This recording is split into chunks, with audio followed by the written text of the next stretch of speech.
మరి అరవింద్కి ఇంకేముంటుంది? ఎంఐఎం జపం చేయండి. నాకు తెలిసి అరవింద్ ఇంటూ దేవుడి ఫోటో బదులు ఓవైసీ ఫోటో ఉంటుందేమో. రోజు ఓవైసీని జపం చేస్తేనే ఓట్లు రాలుతాయని బ్రహ్మపాపం వాళ్ళకి. ఓవైసీ అని జపం చేస్తే ఇక్కడ హిందువులే ఏకగ్రత ఓట్లేస్తారు అనుకుంటారు. అజీజ్ పార్టీ గెలిచిన సందర్భాలు ఉన్నాయి. ఇక్కడ గెలుస్తుంది. మెజారిటీ వార్డులు హిందూ వార్డ్స్ ఉన్నాయి. ఈ మెజారిటీ వార్డులో కాంగ్రెస్ పార్టీ గెలుస్తుంది. పోయినసారి మీరు బమ్మిని తిమ్మి చేసి బైన్సా లాంటి ప్రాంతాల్లో అల్లలు సృష్టించి ఒకరికొకరు లబ్ధి చేసుకునే పరిస్థితి చేసుకున్నాం. మాకు మజ్లిస్ అయినా బీజేపీ అయినా రెండు కూడా సమాన దూరంలో ఉంటాయి.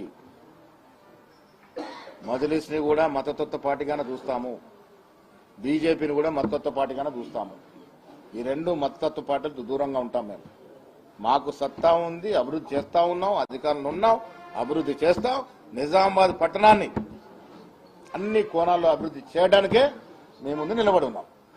డెఫినెట్ గా ఈ సీటు కైవసం చేసుకుంటాం. ఇంకేమైనా ప్రశ్నలు ఉన్నాయా బజ్జుబాబు?